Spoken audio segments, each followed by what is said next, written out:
오늘 이 시간 교회에서 그리고 가정에서 온라인으로 예배에 참여하는 모든 분들을 환영하고 축복합니다.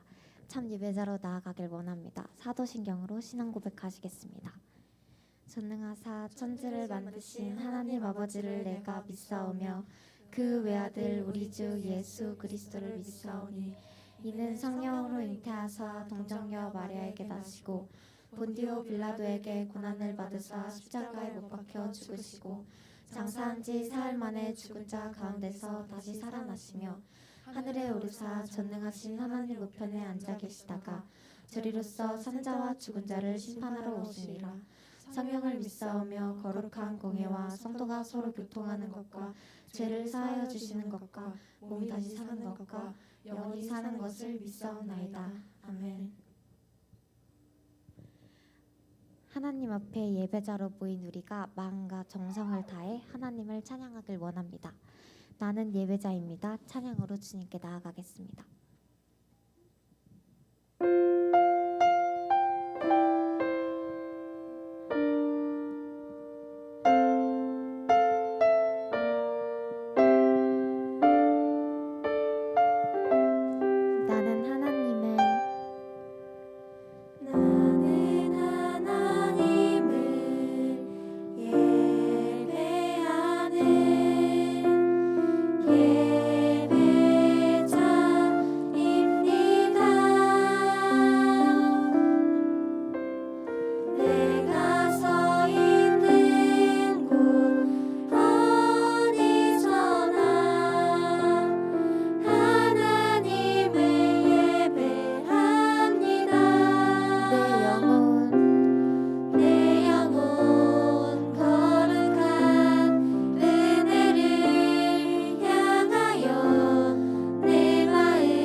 거룩한 주님의 사랑, 내 마음을 가득 채운 변함없는 그 사랑을 찬양합시다.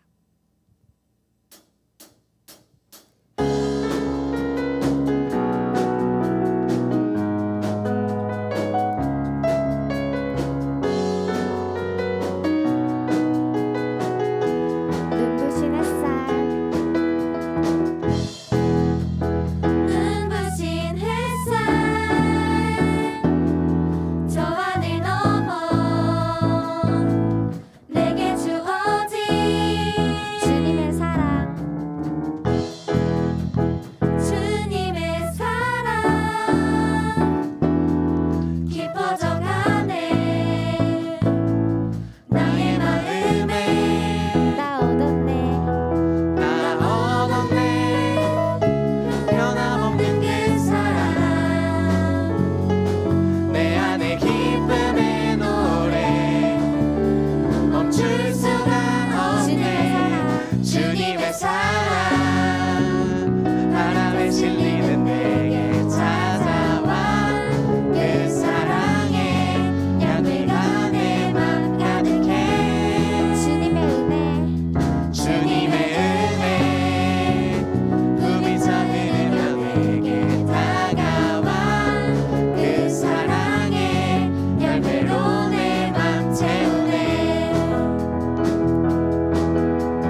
박수 올려드립시다.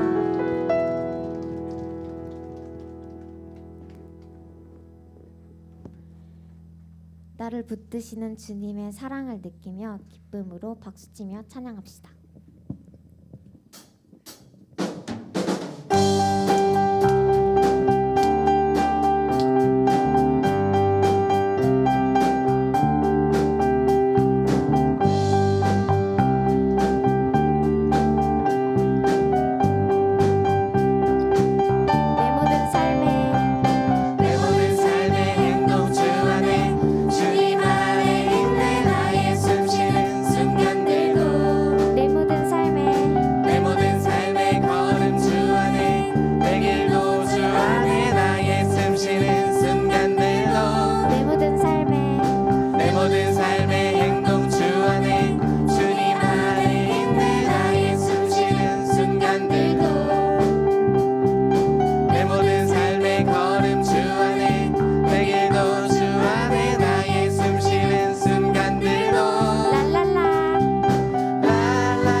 나의 모든 것을 내려놓고 주님께 드리는 참된 예배자의 고백으로 간절히 찬양하겠습니다.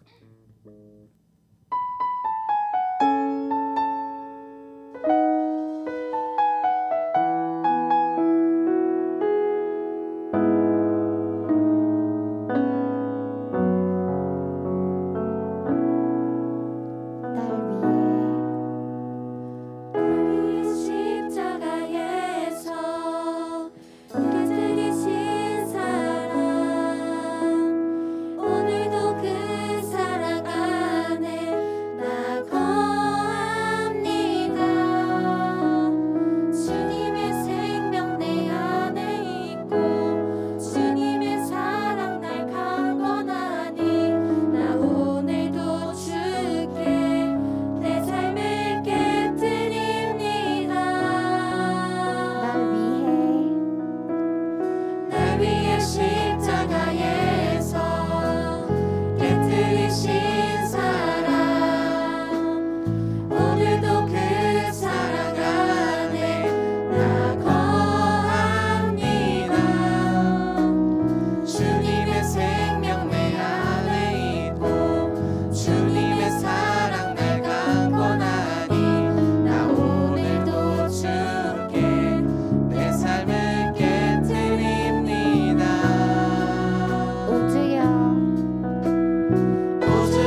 서로 감사를 드립니다. 지난 6개월 동안 우리를 살펴주시고 인도하셨다가 이제 7월을 맞이하였습니다. 우리의 앞으로의 삶을 또 올 한 해 남은 6개월을 하나님께서 지켜주시고 건강으로 또한 감사함으로 지낼 수 있도록 하나님께서 인도하여 주시옵소서.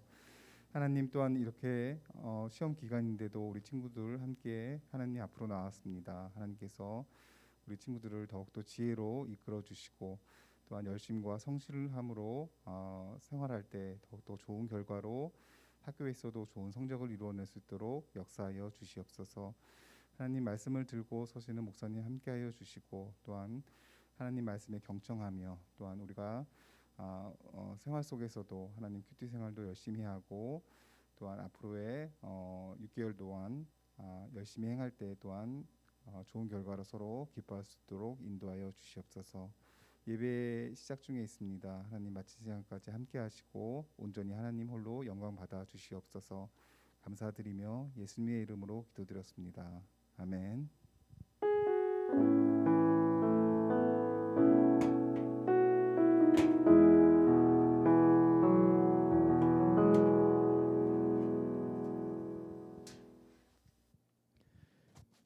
네, 여러분 반갑습니다. 잘 지내셨죠? 우리 이 시간 예배 드릴 때 우리의 마음을 분주하게 하는 것, 또 예배에 방해가 되는 것 다 내려놓으시고 우리가 온전히 하나님 앞에 집중할 수 있도록 우리 한번 가다듬어 봅시다. 특히 스마트폰을 만지지 않도록 더 힘써 노력해 주시기 바랍니다. 네, 목사님도 여러분들을 이해하려고 노력을 하기 때문에 몇 년 전과는 목사님의 톤이 많이 바뀐 거예요. 스마트폰에 대한. 하지만 같이 노력합시다. 네, 목사님도 딱 이 정도 선을 지키고 싶어요. 이 정도 선을 지키고 싶으니까 여러분들도 함께 노력해 주시고 오늘 예배 가운데 여러분들이 정말 노력하기 어려워한다. 그럼 목사님이 할 수 있는 최선의 방법을 동원하도록 하겠습니다. 그러니까 우리 목사님 이 정도 말했으면 정말로 노력합시다. 아시겠죠? 스마트폰 만지지 마시고 예배 시간에 하나님의 말씀에 집중하기 위해 우리 최선의 노력을 다할 수 있으면 좋겠습니다. 그리고 많이 피곤하실 거예요. 그래도 우리의 마음을 깨워서 졸림과 여러 가지 유혹을 이겨내고 하나님의 말씀 앞에 우리가 경청할 수 있으면 참 좋겠습니다. 오늘 저에게 주신 하나님의 말씀 요한계시록 17장 1절에서 7절까지 본문입니다. 요한계시록 17장 원래 한 장 다 내용을 나누기는 하겠지만 저희가 함께 읽을 말씀은 1절에서 7절까지 말씀만 저희가 함께 한 목소리로 지금 바로 봉독하겠습니다. 또 일곱 대접을 가진 일곱 천사 중 하나가 와서 내게 말하여 이르되 이리로 오라. 많은 물 위에 앉은 큰 음녀가 받을 심판을 내게 보이리라. 땅의 임금들도 그와 더불어 음행하였고 땅에 사는 자들도 그 음행의 포도주에 취하였다 하고 곧 성령으로 나를 데리고 광야로 가니라. 내가 보니 여자가 붉은빛 짐승을 탔는데 그 짐승의 몸에 하나님을 모독하는 이름들이 가득하고 일곱 머리와 열 뿔이 있으며 그 여자는 자주빛과 붉은빛 옷을 입고 금과 보석과 진주로 꾸미고 손에 금잔을 가졌는데 가증한 물건과 그의 음행에 더러운 것들이 가득하더라. 그의 이마에 이름이 기록되었으니 비밀이라 큰 바벨론이라 땅의 음녀들과 가증한 것들의 어미라 하였더라. 또 내가 보매 이 여자가 성도들의 피와 예수의 증인들의 피에 취한지라. 내가 그 여자를 보고 놀랍게 여기고 크게 놀랍게 여기니 천사가 이르되 왜 놀랍게 여기느냐. 내가 여자와 그가 탄 일곱 머리와 열 뿔 가진 짐승의 비밀을 내게 이르리라. 아멘. 네, 오늘은 다스려라라는 제목으로 우리 함께 하나님의 말씀을 나누겠습니다. 자, 일어납시다. 우리 벌써부터 말씀만 읽었을 뿐인데 일어나서 우리 제대로 하나님의 말씀에 한번 집중해 봅시다. 지금 우리가 요한계시록 17장을 하죠. 7월 말까지 17, 18, 19, 20장까지 우리가 함께 읽을 수 있을 것 같아요. 그리고 8월 첫 두 주는 우리가 여름 수련회로 준비하고 있습니다. 그래서 작년에 이제 2학년 이상들은 알 텐데 우리 작년 여름에 구약 파노라마를 했죠. 이번에 이제 신약 파노라마를 하면 성경의 큰 그림을 이제 보실 수 있게 될 거예요. 그리고 8월 셋째 주, 넷째 주까지 이제 21장, 22장까지 하면 드디어 이제 요한계시록이 끝나게 될 거예요. 정말 긴 시간 동안 여러분들 요한계시록 계속 말씀을 듣고 묵상하면서 어떤 면에서는 또 에너지를 많이 쓰셨을 거고 또 어떤 면에서는 도전을 받으셨을 줄 압니다. 오늘 17, 18장은 어떤 이렇게 대조가 되는 장이에요. 17장은 어떤 한 여인이 나오는데 바람직하지 않은 모습으로 나오지요. 또 18장에는 한 성이 나오는데 바람직하지 못한 모습이에요. 근데 이제 19장에는 한 여인이 나오는데 바람직한 모습이에요. 그리고 20장 잠깐 건너뛰고 21장에 한 성이 나오는데 아주 바람직한 모습입니다. 그러니까 이 대조를 이루는 모습입니다. 17장에 나온 여인, 어떤 면에서는 우리라고 할 수 있어요. 어떤 면에서는 세상에 아무 목적 없이 살아가는 수많은 사람들이라고도 말할 수 있습니다. 그러니 나 자신을 거울을 보며 스스로를 돌아보는 마음으로 우리가 하나님의 말씀을 먼저 좀 들으면 좋겠습니다.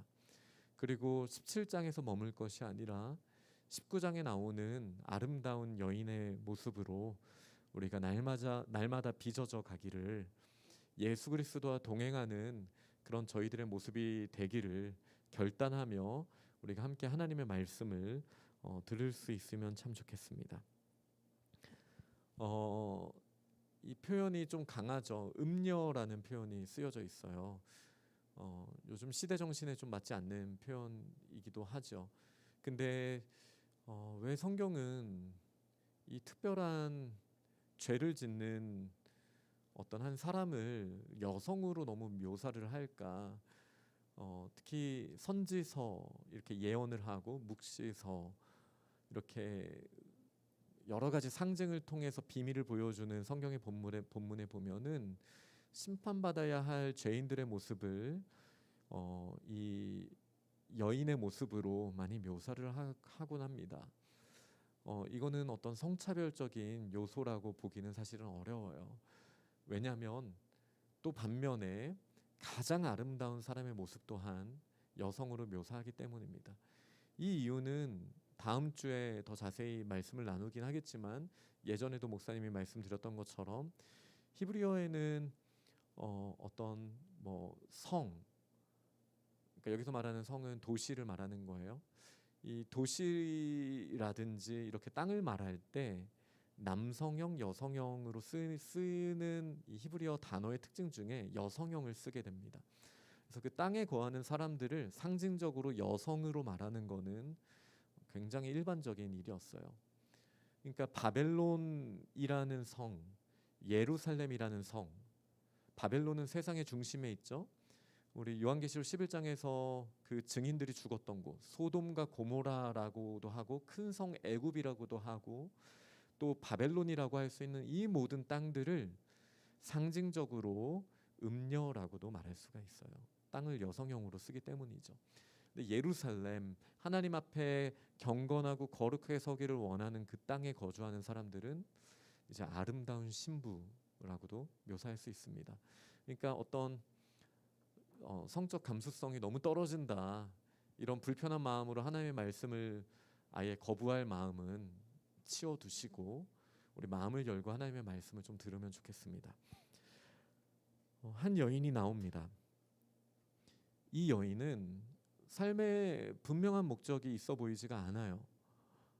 삶에 분명한 목적이 없다 보면은 우리가 목적으로 삼지 않고 수단으로 삼아야 하는 것들이 목적이 되는, 뭔가 가치가 전도되는 일들이 일어나게 됩니다. 다시요. 우리 인간들에게는 삶에 정말 필요한 목적이 있어요. 우리는 그냥 존재하지 않습니다. 하나님은 우리를 분명한 목적을 가지고 만드셨어요. 근데 이 목적을 상실하게 되면 하나님께서 우리에게 수단으로 주신 것들이 목적이 됩니다. 이게 무슨 말이냐?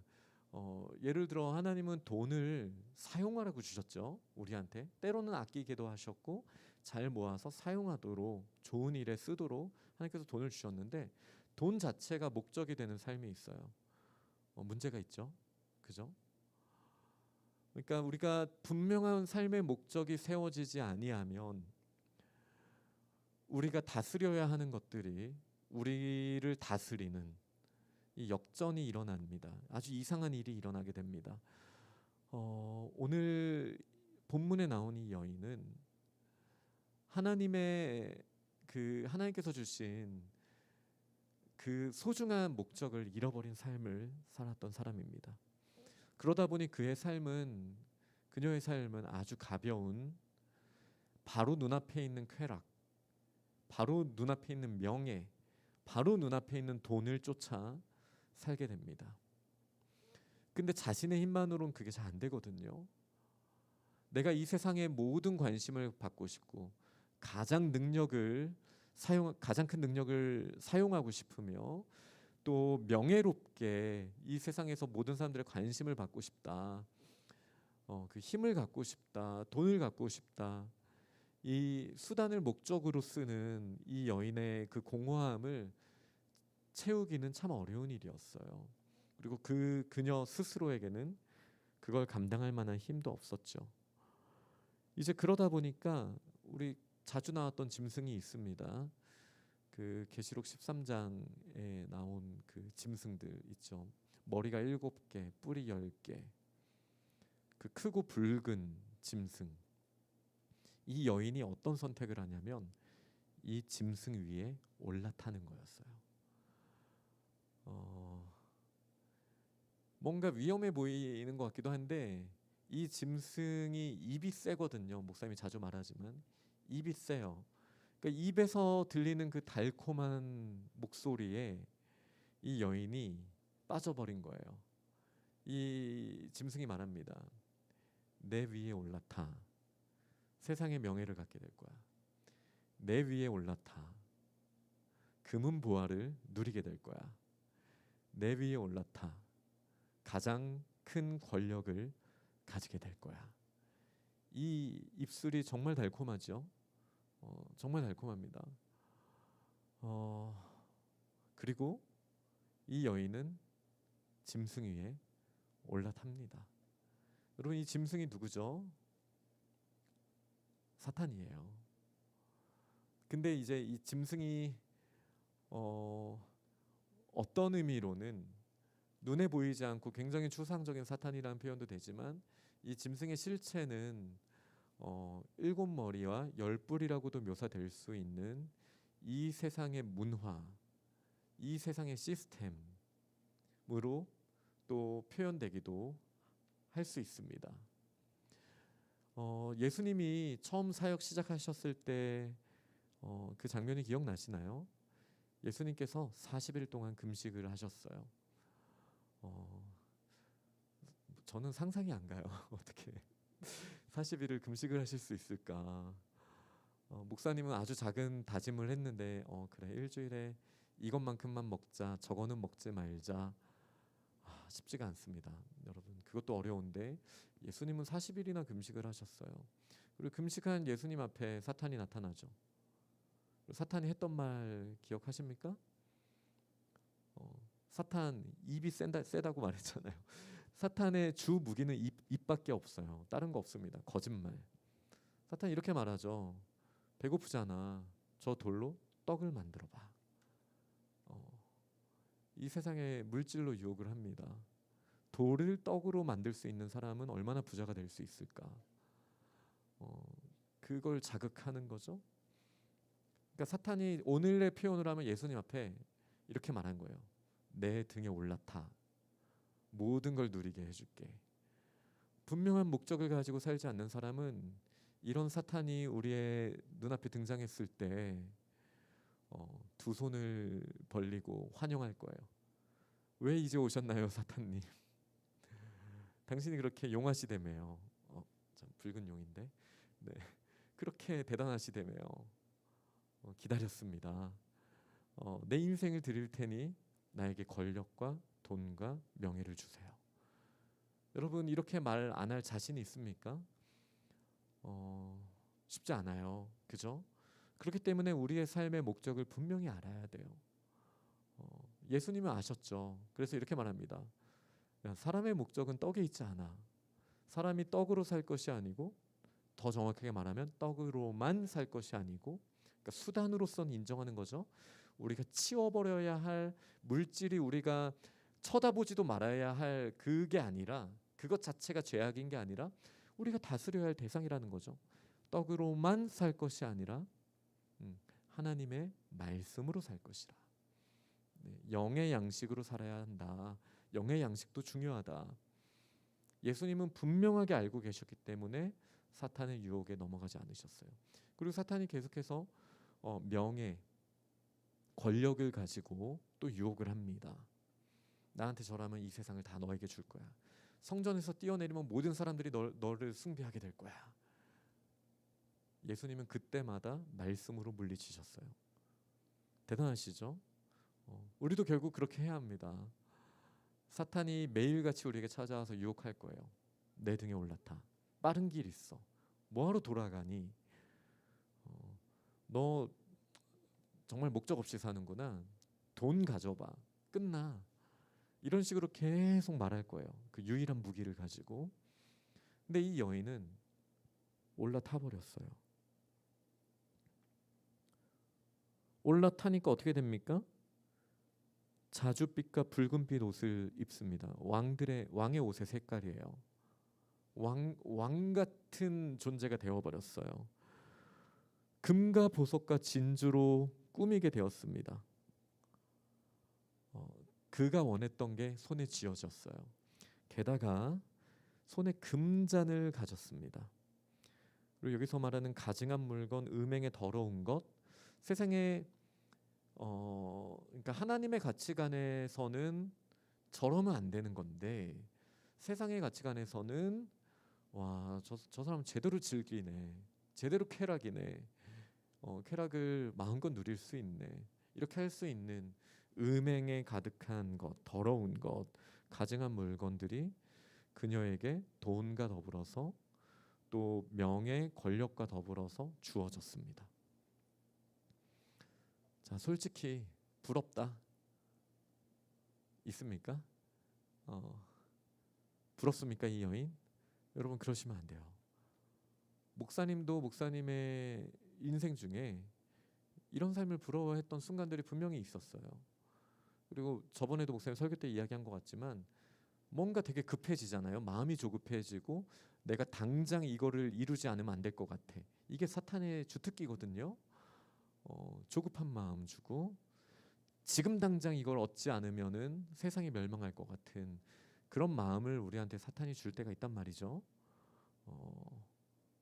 그때 목사님도 저번에도 설교 때 얘기했지만 사탄과 거래하고 싶은 마음이 들었던 적이 있어요. 솔직히 사탄 어딨어?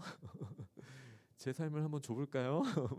이렇게 생각했던 적도 있어요. 그러니까 목사님도 그런 적이 있었기 때문에 우리 어떨까?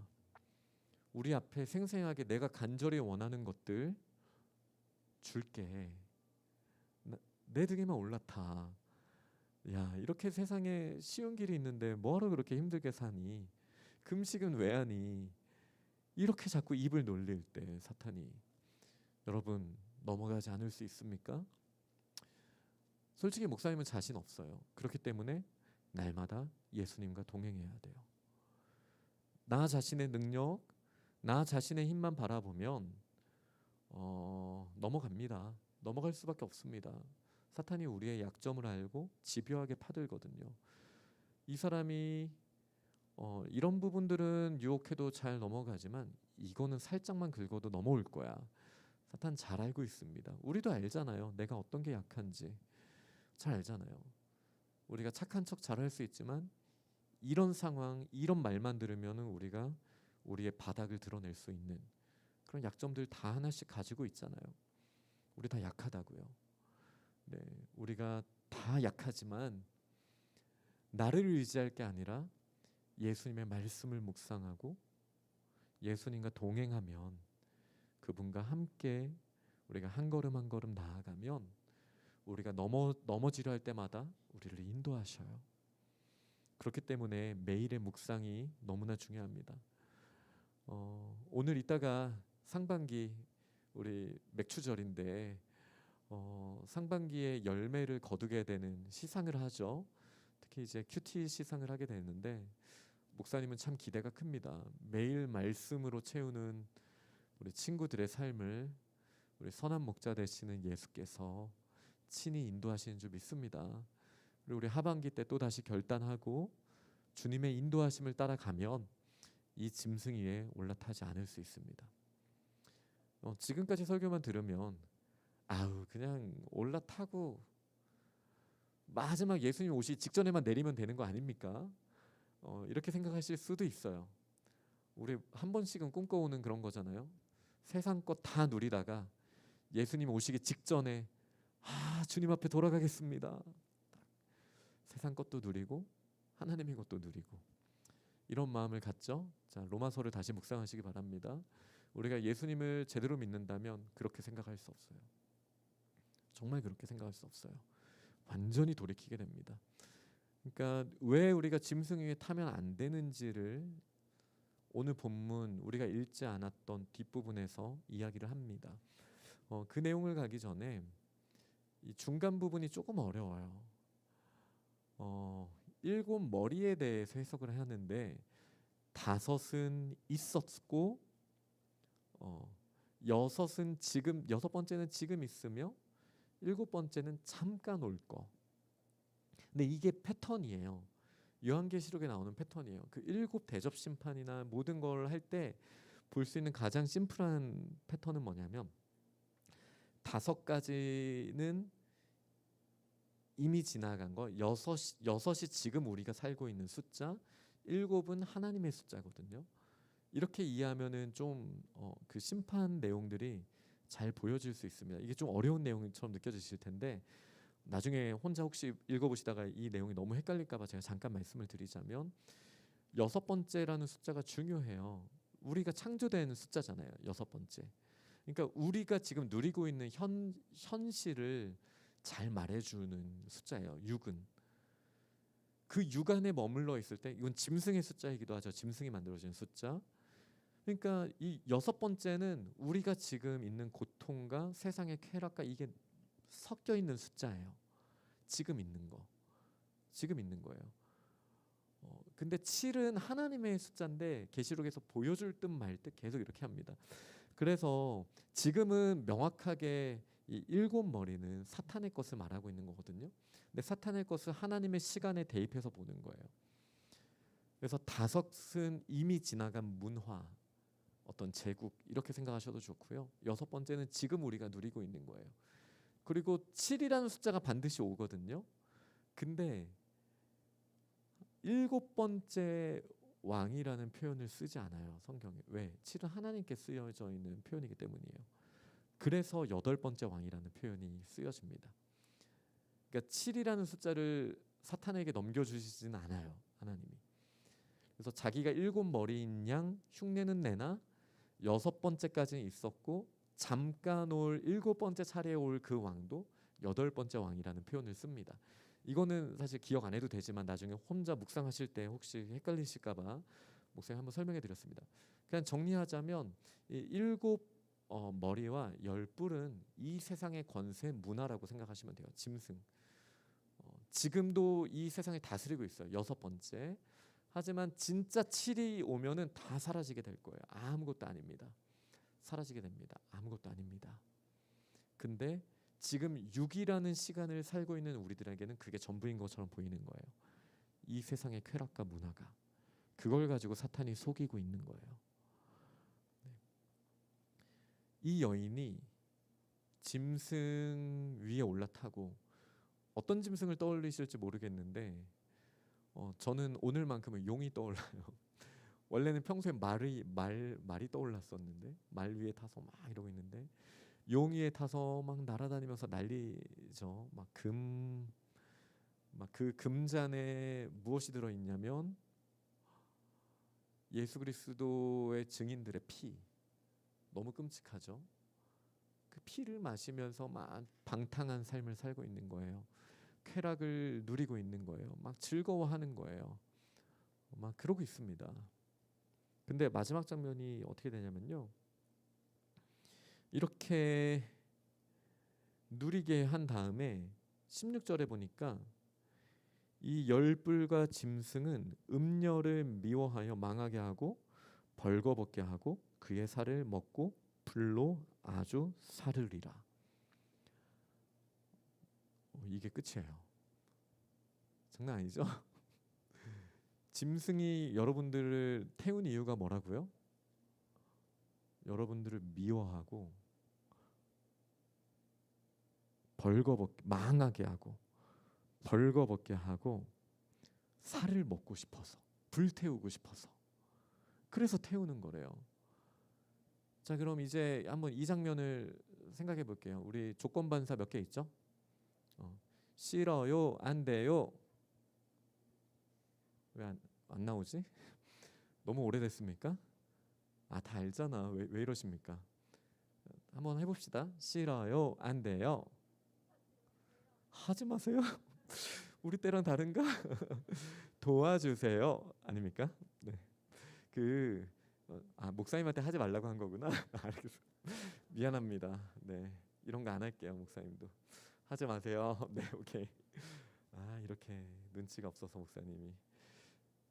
이게 뭐냐면 어렸을 때 공포감이 좀 있죠. 지금은 여러분들이 너무 커가지고 그런 생각 별로 안 할 거예요. 누가 나를 이 무거운 나를 누가 나를 납치할 수 있겠어.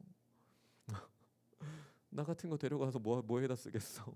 이런 자신감이 다들 생겼겠지만 우리가 미취학 시절만 하더라도 바깥 세상에 대한 두려움이 있거든요.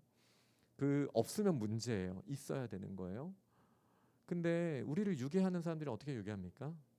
아저씨가 맛있는 거 줄게. 너희 집에서 짜장면 안 준다며. 우리 집 짜장면 맨날 줄 수 있어.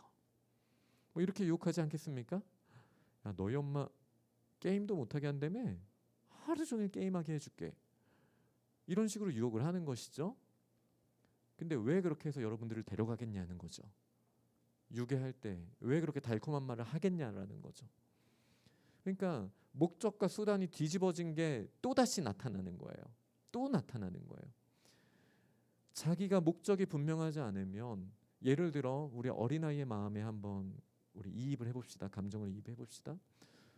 딸로서 엄마 아빠와 그 가정에서 세상적으로 말했을 때 하나님이 말씀하신 목적을 떠나서 그냥 행복한 가정 안에서 딸로서 아들로서 행복을 누리는 것 자체가 좋은 건데, 엄마 자체가, 엄마와의 삶 자체가 목적이 아니라 수단으로 보는 거죠. 엄마 나한테 짜장면 줘야 되는데 안 주는 사람, 수단이 돼 버리는 거죠. 엄마가, 그죠?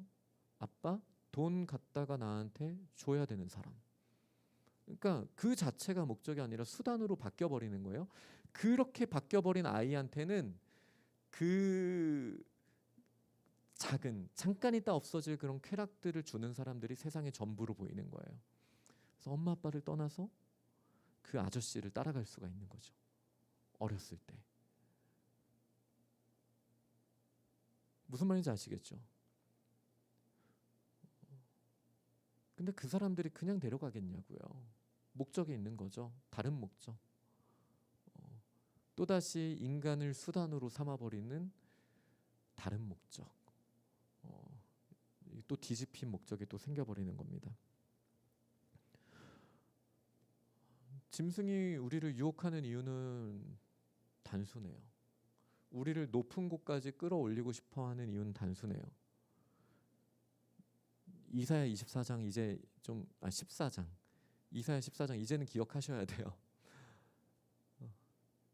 바벨론, 새벽별, 루시퍼, 가장 높은 곳에 올라가려고 하는구나. 내가 너를 가장 낮은 곳까지 떨어뜨리리라. 하나님께서 사탄에게 주신 말씀이거든요. 그러니까 그 사탄은 위치 에너지의 그 엄청난 힘을 경험했던 존재입니다. 가장 높은 곳에 올라가다가 툭 떨어진 그 느낌, 최악이죠. 너무 힘들 거예요, 그죠? 사탄이 그걸 우리한테 주고 싶은 거예요. 돈이 있는 것처럼 느끼게 하다가 모든 걸 빼앗아 버리는 거예요. 사람들을 많이 모아놓고 가장 명예를 누리게 하다가 그 많은 사람들 앞에서 벌거벗게 해버리는, 옷을 다 찢어버리는 거예요. 가장 큰 수치심을 주고 싶어서 그 전에 쾌락을 주는 거예요. 가장 큰 좌절감을 주고 싶어서 우리에게 쾌락을 주는 거예요. 우리한테 가장 큰 좌절감을 주고 싶어서 사랑하는 척했다가 미워하는 거예요. 이게 사탄의 방법이에요. 너무 교묘하지 않습니까? 그리고 이거 너무 충격적인데 목사님 다이어트에 도전이 됩니다. 왜 우리를 살찌게 할까? 그의 살을 먹고라고 표현이 되어 있어요. 사탄이 우리를 살찌게 하는 이유가 뭐겠습니까? 그 헨델과 그레텔이었나? 헨젤입니까? 네, 헨젤이군요. 네. 왜 우리를 살찌게 하는 걸까요? 잡아먹으려고. 아니면 불쏘시개로 쓰려고. 더 태워버리려고. 이걸 알아야 돼요. 여러분, 사탄의 등에 올라탄 사람의 끝은 이거밖에 없어요. 지금 잘 나가는 것 같죠? 거짓말 위에 올라타서 세상의 쾌락을 마음껏 누리고 우리한테 돈이 있는 것 같고 명예와 권력이 있는 것 같죠?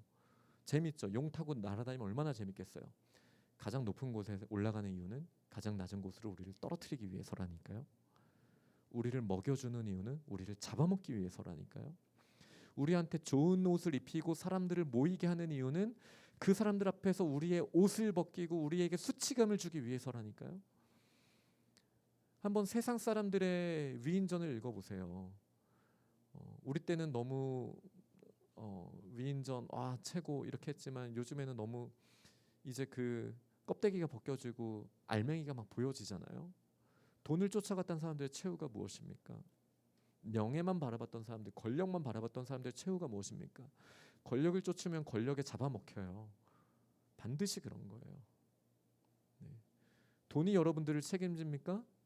돈이 뭐길래? 아니죠. 돈은 우리를 책임지지 못해요. 우리가 책임감 있게 돈을 써야 되는 대상이지 돈은 우리가 섬겨야 될 왕이 아니에요. 사탄은 이렇게 가치관을 뒤집어 엎어버리는 거예요. 그리고 우리가 잘못된 방법에 익숙해졌다가 당연한 거라고 생각했다가 우리에게 가장 큰 모욕감과 수치심을 주고 그가 우리를 잡아먹는 걸로 끝납니다.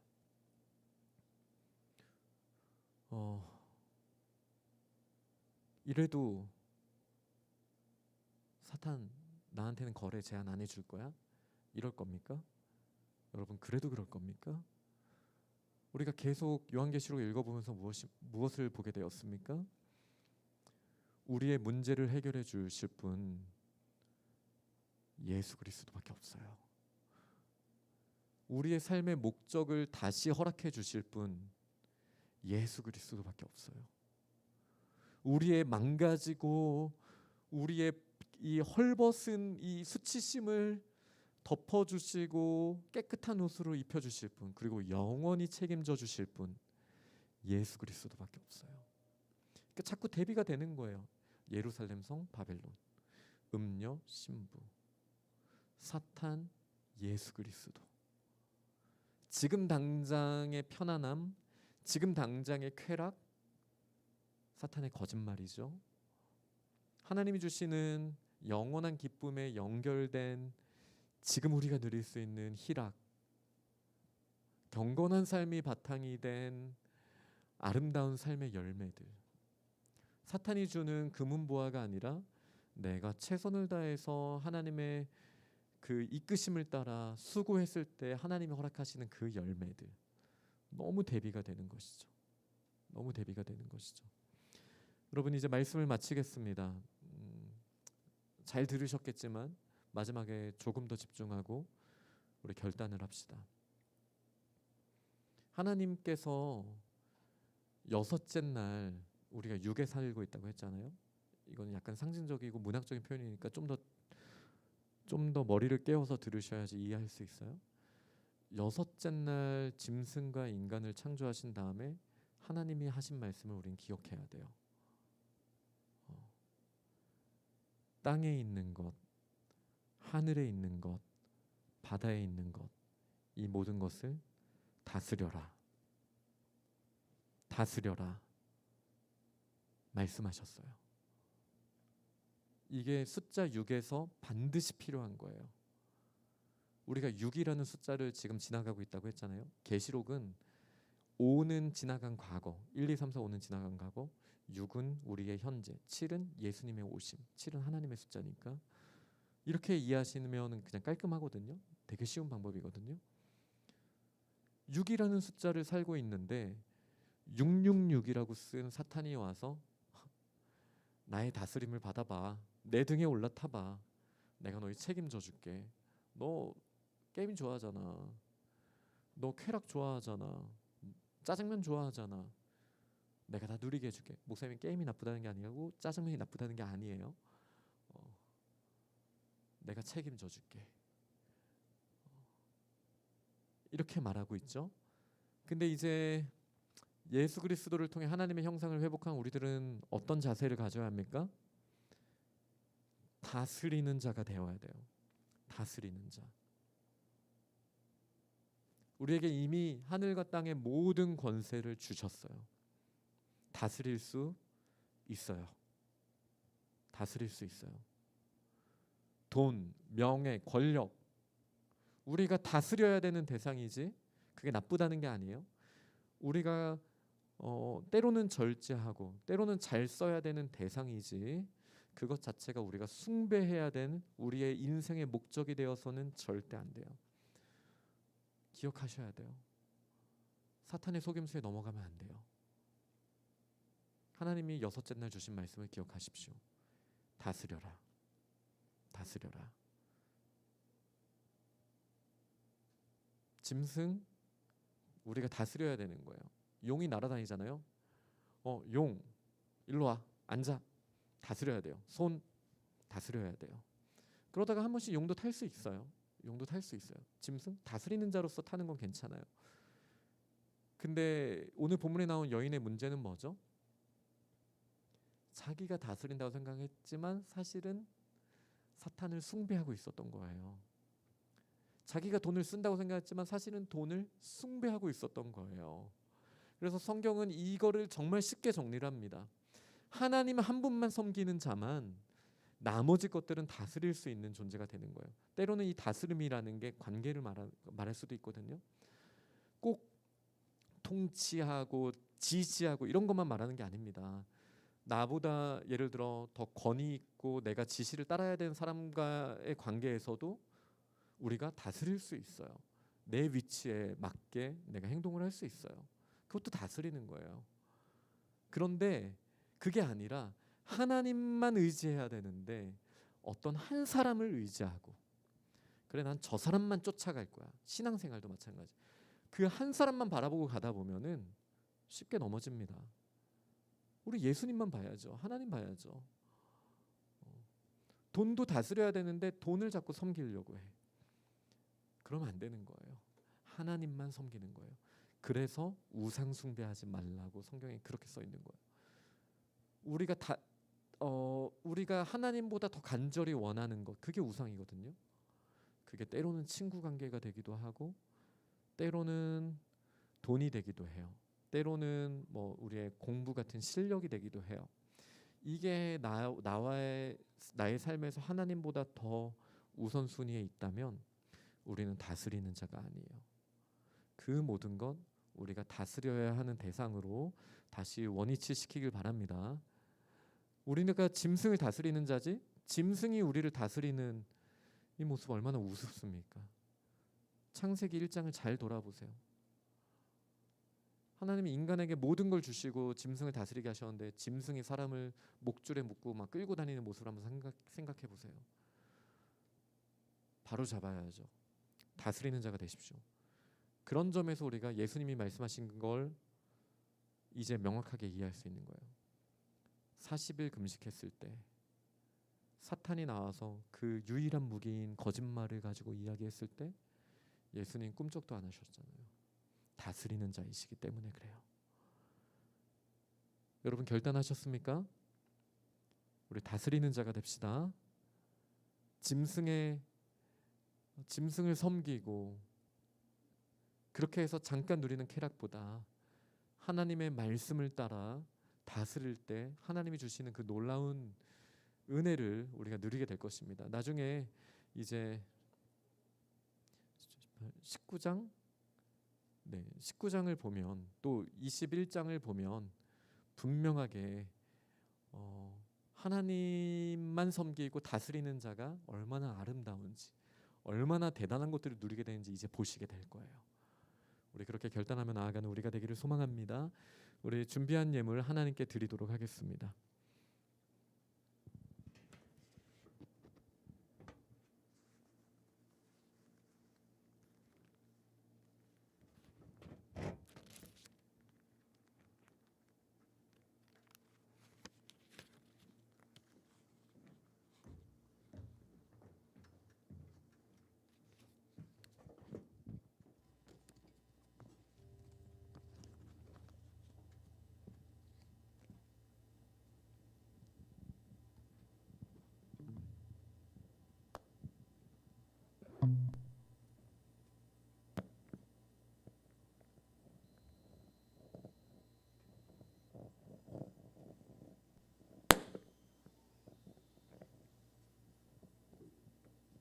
진욱 씨 안 나오면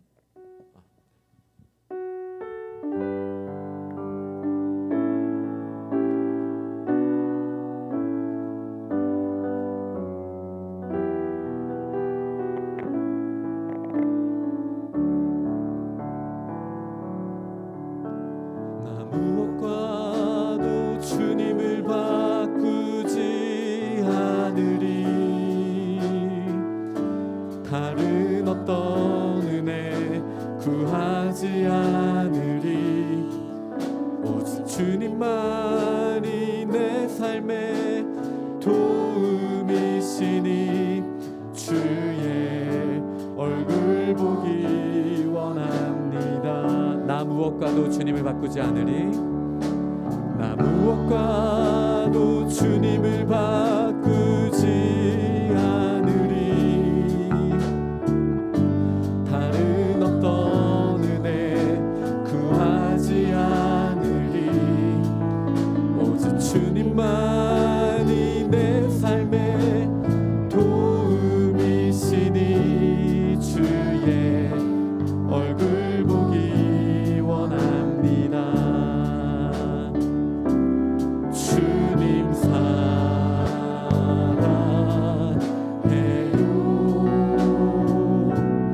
온 맘과 정성 다해 하나님의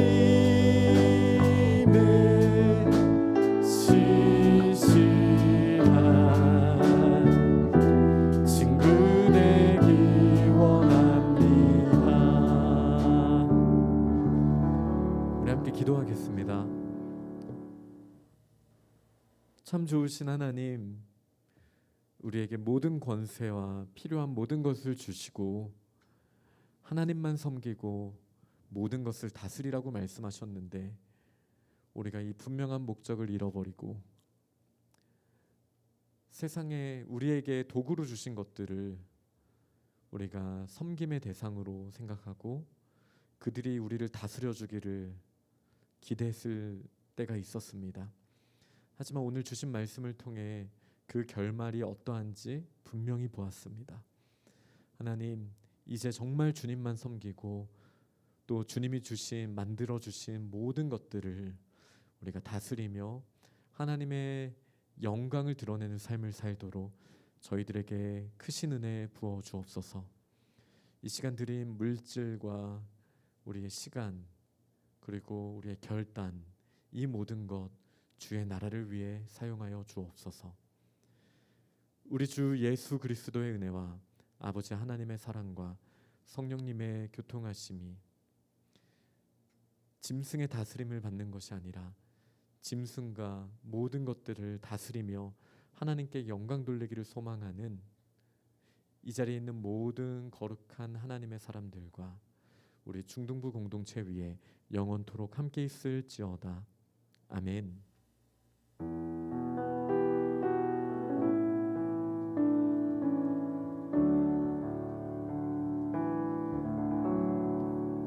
말씀 감사합니다.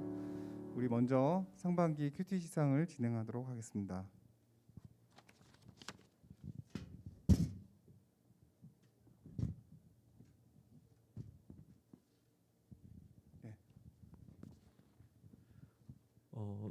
이 자리에 있는 친구들은 앞으로 좀 나와주시기 바랍니다. 최고은 이마은 정예슬 신민아, 최고은 서진 진석현 양지유 진병헌 양지모 심다혜 정준수 진석원 배예빈 김하경 서태은 진서윤 박주환 안성현 김예리 이도윤 송현진 한상혁 원지유 민태양 강변진.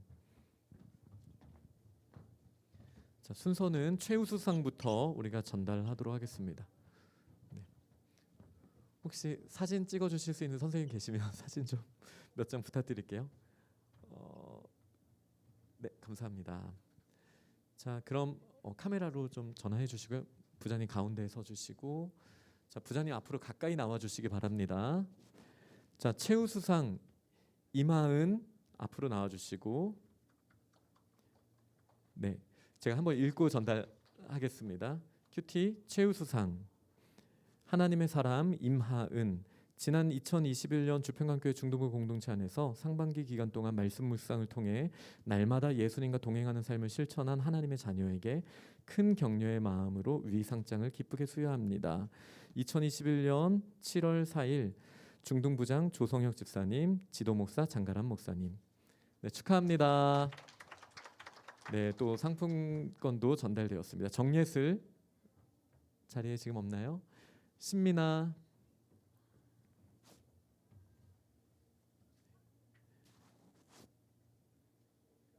네, 신민아, 네, 내용은 같습니다. 네, 자, 선생님 한 분이 나오셔서 상장을 좀 도와주시면 좋겠는데, 네, 감사합니다. 아마 부장님이 바쁘실 거예요. 상품 상장, 상품권 여기 뒤에 아마 있는 것 같거든요. 네, 네. 자, 그다음에 1등상입니다. 최고은 내용은 같습니다. 축하합니다.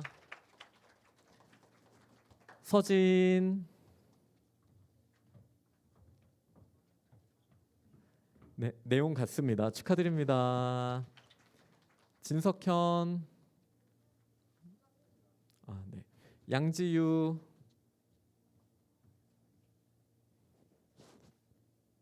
네, 지유 내용 같습니다. 축하드립니다. 진병헌, 네, 1등상 내용 같습니다. 축하합니다.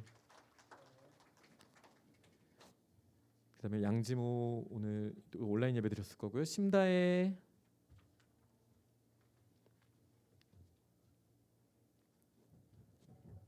(1등상) 내용은 같습니다. 축하합니다. 정준수 1등상 축하드립니다. 네, 참고로 최우수상은 한 번도 빠짐없이 계속 큐티를 했던 친구들이고 1등상은 지난 상반기 동안 최대 7번 정도까지 빼고는 다 큐티를 한 친구들입니다. 자, 2등상입니다. 진석원 오늘 못 나왔죠. 배예빈, 네, 김하경 다 온라인 예배 드린 친구고 서태은, 네, 태은이도 오늘 온라인 예배. 네, 2등상은 다음에 전달하도록 하고요. 3등상입니다. 진서윤, 네, 축하합니다. 박주환. 네, 축하합니다. 3등상 잘했습니다.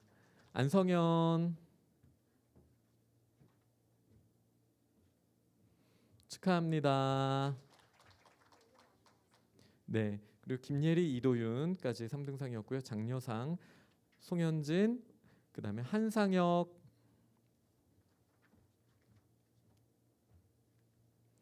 장려상 축하합니다. 상혁이 잘했습니다. 네, 원지유, 민태양, 네, 축하합니다. 강병진까지 이상 이렇게 큐티 시상식을 마치겠습니다.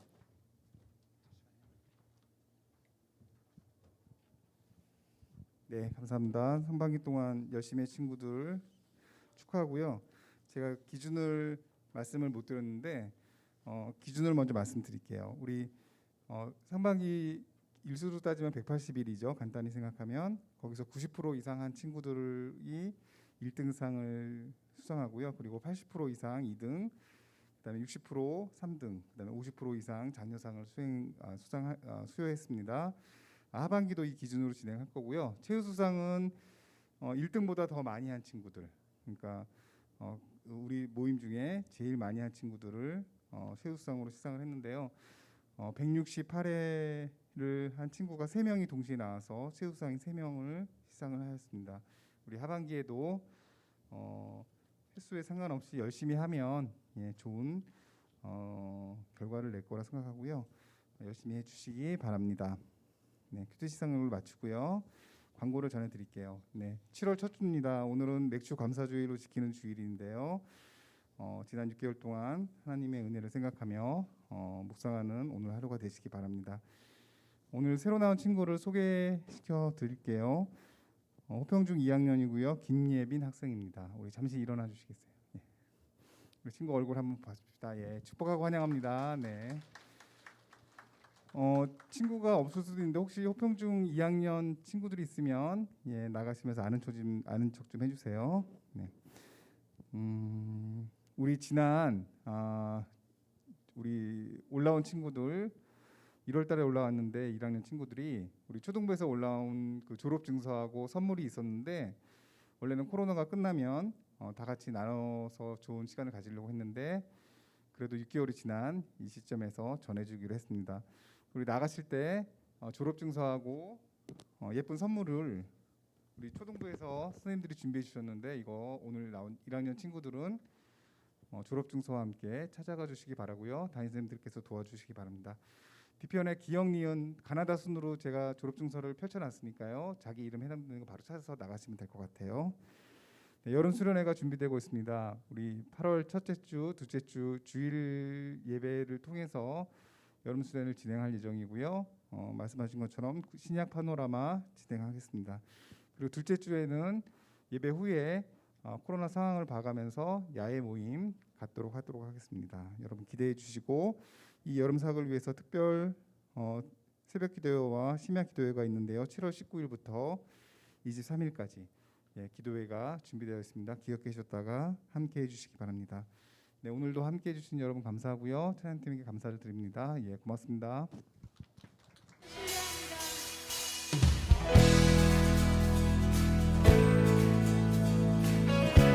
주님이 우리의 믿음의 반석이 되어